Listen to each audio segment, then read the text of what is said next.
Hello, it's Gabby here for you. Before we jump onto this week's podcast, I just want to let you know about 2 ways that you can work with me. First of all, I do one-to-one coaching and I do that via Zoom, so we can jump on a Zoom call at a time to suit you.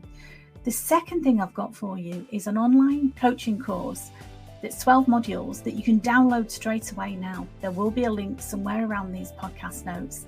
And this is the course that I've designed, and it's got everything in it that I wish I'd have known when I finished cancer treatment and I was lost. So you can download that course now and you can start working towards making this your happiest and healthiest year ever. I'd love to hear from you. Let me know what you think. Take care. Bye-bye.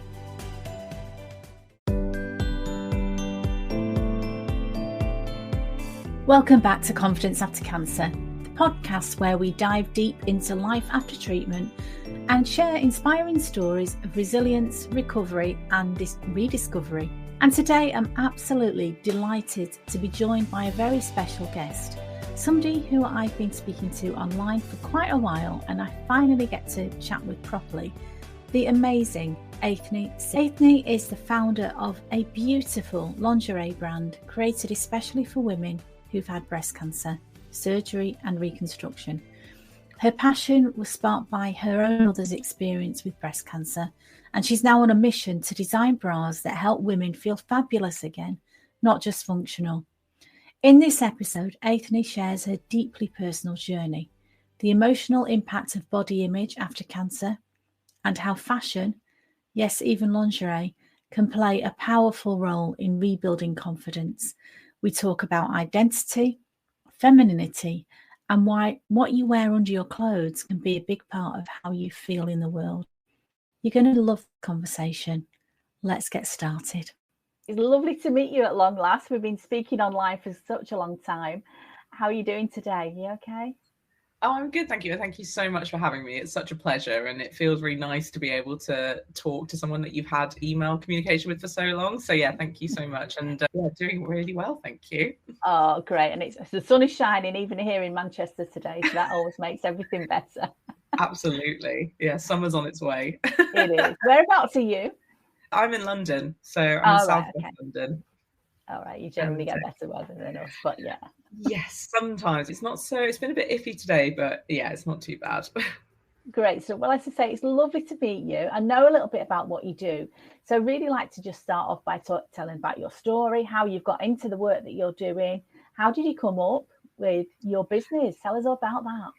Yeah, it's been it's a labour of love for about probably the last 10 years. And just to give some story behind it, where I grew up with my mum having breast cancer from when I was about 11, and she had a mastectomy quite early on, and I really noticed the difference because she was somebody who really enjoyed the experience of shopping, really enjoyed buying lingerie, and I remember the real shift that she felt from going into a bra shop and basically having the choice of anything to then moving to mastectomy bras. And she felt the designs were really limited.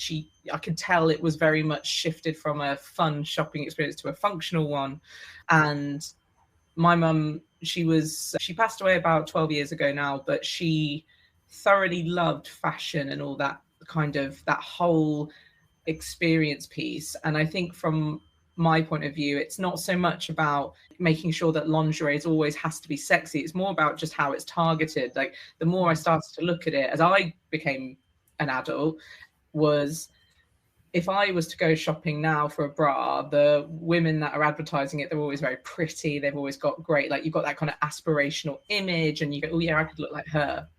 And then I find with more sort of post-surgery bras, they become quite medical and they come quite uninspiring. And all I remember thinking and I've thought when my mum was alive and when she isn't, is going, the time you want to feel fab is after you've been through all that treatment. And when you've gone through an experience where, I don't know, parts of you, especially rather identifying female parts of you, might have you've had surgery and etc.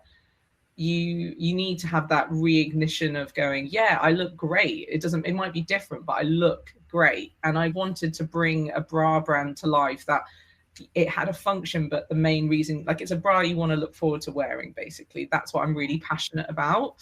And I went to Manchester and did a master's in the Manchester School of Art, just to have a year of going, how am I going to make this happen? And since then it's been going on and on, but I spoke to so many incredible women who have had either mastectomy, or I discovered women that have had breast reconstruction, which is how I got to where I've got to now, who breast reconstruction is such an interesting element, because I think you're psychologically maybe feeling, oh, okay, I'll have two breasts, but you're still in a predicament of what you can wear, because you might have scarring, you've got sensitivity. And equally then, that's another cohort of women who maybe don't feel like they're being seen in this huge industry.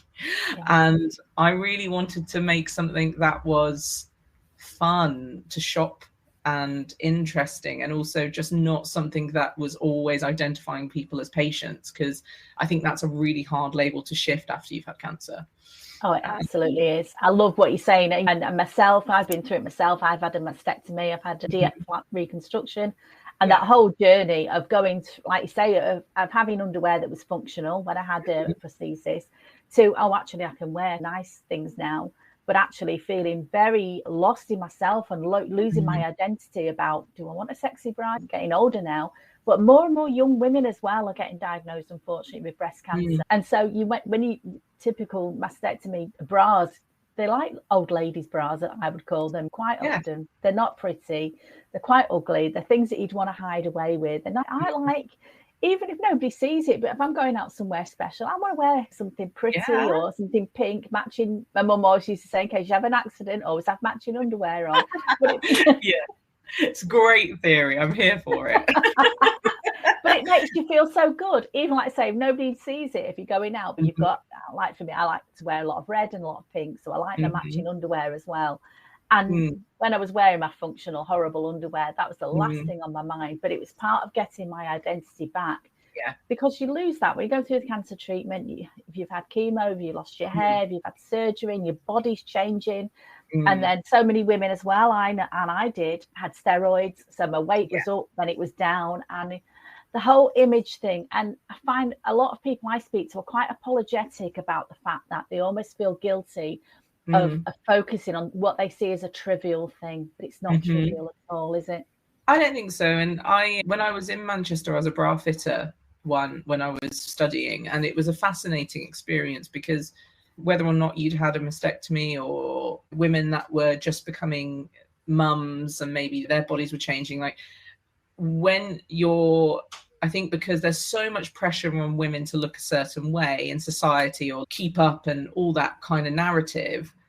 And there's nothing more sobering, I think, for a lot of women, is when you're in a changing room and you just got your bra out and you're just like, okay, this is me. And it was fascinating, because I met so many incredible women when I was fitting, that they all come to the same thing, where either they were going, oh, the insecurities come out in such different ways in people, but you see it and you go, some people are just like, oh, I don't like this, I don't like that, or like, you're going to think this. And I'm like, no, like, my job's to make you feel great. And it's a really interesting experience, because it's a really vulnerable thing for women to basically get their bodies out and to basically ask a stranger to fit them. But I think it's a really important thing to make yourself feel incredible. And like, it's such an interesting thing. One of the ladies, or more than one of them, that I spoke to when I was developing this bra, is I was going, what is it? And it's actually similar to what you were saying, of going, I'm not looking to show it off. I just want to know I'm wearing something good. Like, it's my secret. Yeah. And I think that's a really important thing, because actually, if you feel great, then confidence just radiates. If you've got a bit of a, I don't know, I guess we all know the difference between if we're wearing the outfit we love and the outfit we can just get by on. And I think that comes down to similar for bras as well. And I think particularly around similar point, a very interesting point that you made about cancer, and how a lot is taken from women during chemotherapy, like your hair, and obviously, like, your skin can change and everything. And like, if steroids are at play, that can be a real impact. Like, I think it's just nice to be able to go, this one I can take back, that one's for me. So that's what I'm really passionate about bringing back, which is exciting. It is exciting. That's absolutely wonderful. So yeah, you came to Manchester, great choice to study. Yeah, so how did you actually set your business up? Because that's a huge thing, is it? It's all well being having an idea, but how did you go from having your idea to actually producing your bras? Do you know what it took? I think it took a long time, just because I think one thing was trying to figure out the designs. So once I realized I wanted to really target women who had breast reconstruction, it was fascinating to learn that they've got very different kind of pain points that aren't being met to someone who's had a mastectomy. So it was very much getting the design right. And then these bras are made in the UK, which I'm really pleased that they are. So found an incredible factory to work with in Nottingham, and then had a bunch of test wearers, which has been really helpful, because I think I wouldn't want to bring something out and claim it works if it hasn't been worn by people that have had it. And there's been some really kind ladies that are up for just trying a bra, and they have no reason to try it, but they were up for it, and I'm here for it. And I think just hearing a lot of people learning about women's stories. What's interesting is, I think with cancer, and I don't know whether you felt like this yourself, Gabby, but a lot of people can feel quite lonely in the experience they're having, because the circle that they're in on kind of day-to-day level, they might be the only ones that are having it. But what's interesting from all the women I've spoken to is that their stories might be said slightly differently, but there is a community level of pain points there. And it was just interesting to learn and actually go, okay, this is how we can make it work. And then a lot of it is just, I was just like, I've just got to do it. I've just got to get going. I was in Thailand at New Year, which was lovely. And I was like, this is the year, we're going to go. And so I just basically hit go on all of it. I was toying with it, and it's quite scary, obviously, launching a business, but I just thought, people are talking to me, they're wanting something, and if anything, being able to just give somebody something, and it might not be perfect yet for them, but I can build on that. And building a community of women is incredible to be able to get there. And I'm quite and I think I'm very lucky. I've got a lot of people with a lot of goodwill who have given me their time to either try it, help me out with the business, and then here we are. Yeah, it is. I love what you said about the sense of community, because this was one of the things I felt when I finished my cancer treatment. I felt very alone. And my friends and my family were absolutely amazing, but I just felt they don't understand. And I was keeping so much inside of me that I felt I couldn't share.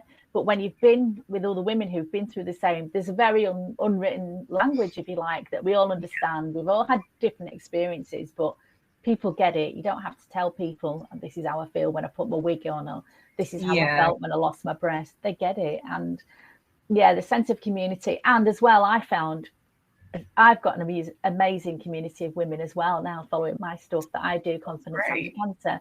And people are so generous. For me, people were so kind to me when I was going through treatment and afterwards. Random strangers just did lovely things for me. And it was just amazing. And it is always heartwarming to see, out of something so terrible that you think at the time is the absolute end of your world and nothing's ever going to be wonderful again. Actually, there are things that you can pick out of this and think, actually, there's bits. I wouldn't choose to have cancer, but there's a gift within that experience of, okay, this is me now, I'm going to move on. How do I move on without being bitter about it, but actually learning from what I've got and being appreciated, grateful for the people that you meet along the way and the experiences that you get.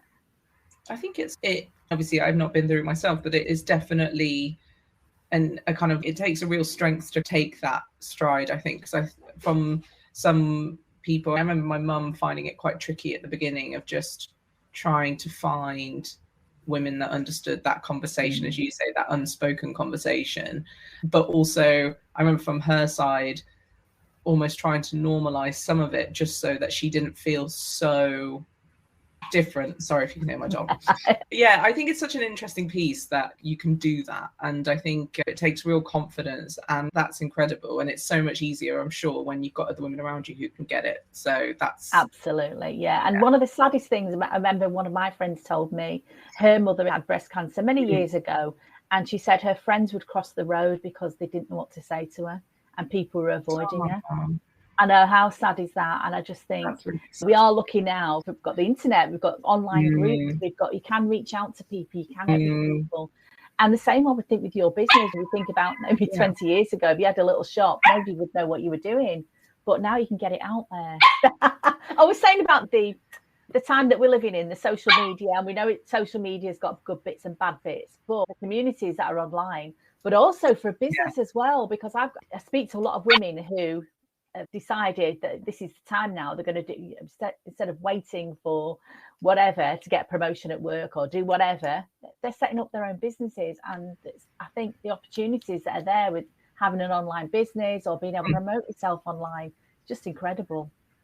Yeah, and it's really interesting actually, because when I first started, I found it quite tricky is probably the wrong word, but it's a real choice, I think, for ladies to either openly talk about the fact they've had cancer. Some people try and go completely under the radar, and trying to talk to them. It was really interesting trying to first get feedback from people, because initially it is quite tricky I felt cautious to approach people just on Instagram. That's how I first started getting feedback and trying to build, was just going, do you want to tell me? And I think the one thing I thought was quite interesting, particularly is when I was first learning to do all this kind of building the feedback, was in my 20s. Naturally, I think some people were quite cautious of me because they were like, what is it that, why do you want to know? And actually, it was one thing I've learned particularly is I was always a bit guarded about my own story with my mum. And I was like, do you know what? No, we just need to, I'm asking you, so I'm going to tell you mine as well. And go, okay. And that actually brought down a lot of walls, I think, for both sides. And then actually, getting people to tell, like, I was actually surprised at how many people were very happy to just give me their feedback. It was great. So I think, it's been a really interesting kind of experience around social media, because from somebody who does it only just to check out memes, usually it's quite nice to have a community from a professional point of view. And it's been really nice to meet women across the world who are up for talking. So it's been incredible. I think it's amazing what you've done. So obviously we're going to put the links to your socials and your website around the notes in this podcast. But so if people want to get in touch with you, Aithne, where can they find you? You said you're on Instagram. Yes, if you search on Instagram, my handle's at Empreva Lingerie. Also check out the website. It's emprevalingerie.com. And you can just send a DM or anything and I'll happily get back to you. Great stuff. So do you work in the business on your own, or are you very much like a one-man band, or have you got a team of people? I'm interested in your business. I'm a very much a one-man band at the moment. Right, It's a juggling. I'm trying to build it all up and get everything there. And that's been really good. I've got a lot of good friends who have been able to help me. But the main piece around it is all me at the moment. Obviously hope for that to build up further in time. But as someone who's been obsessed with lingerie and making sure that bras fit well and everything, I'm happy to basically get involved. So if anyone wants any guidance on how to get a good fitting bra, I'm also happy to help with that. Oh, absolutely. I think that is such a key thing. And I went years ago to a good bra. It was a little bra shop, and the woman fitted me and told me I was wearing completely the wrong size. And I had quite, I think it's 36F at the time, so quite big. And I thought, oh my God, I've got a completely different shape from what I thought I had. But just by having a right supportive bra on, it just made such a difference. And again, it makes you feel more confident if your underwear's right and you're feeling the right. Like Simon was thinking, I'm a little bit overweight and I'm this and that. But it made such a difference. It was just absolutely amazing. And it's such a shame, because I know there's a lot of high street shops, I won't name any, that you go and get fitted and they're giving you very bad advice. And I think when you are on a bigger, I've got a bigger bust as well, but sometimes that can feel quite alienating, only in the sense that you think, as you say, it must just be because I've got bigger boobs, so nothing's really going to fit me. And actually you can find a bra that fits you anyway. You just need to know what you're looking for. And that is something I hope to expand in. At the moment, I've got it's a small range just because it's the first launch, and I just want to make sure it works perfectly. It is a smaller size range, but that's not the end goal for me. It is to go into a bigger sizing range, and then equally you learn what ladies are looking for. So I think, that confidence of being able to wear a bra that fits you well, but equally the best bit about a well-fitting bra is that you can't feel it when you're in it. You just forget you're wearing it, so you're comfortable all day, because whether or not it's wired or not, I've worn uncomfortable bras and you just go, oh God, like I'm either moving around or my boobs are looking weird or whatever. And you go, can't wait. Can't wait to go home and get this off because it's killing me. Exactly. And you just go, oh God, there must be something better. Definitely. And I think you're absolutely right. Start with a small range and just build it up from there. It sounds amazing. I'm absolutely so impressed by what you've said. It's a wonderful business that you started, and just wish you all the luck in the world with it. I just think it sounds amazing. So thank you so much for talking to me today. Oh, thank you so much for having me and for listening to the story. Honestly, I'm so grateful. And I think for anyone who might be listening who can't find what they're looking for right now, I just say sign up to the emails, because I plan for this to grow. So brilliant. I would love for a bit to bring them on the journey. Yeah, me too. It's been lovely speaking to you. Thank you so much. Take care. Thank you. Thank you. Bye-bye. Thank you so much for joining me and for this heartfelt and empowering conversation. What really stood out to me was how something so simple as a bra, made with thought, love and understanding, can be a game changer in how women see themselves after cancer.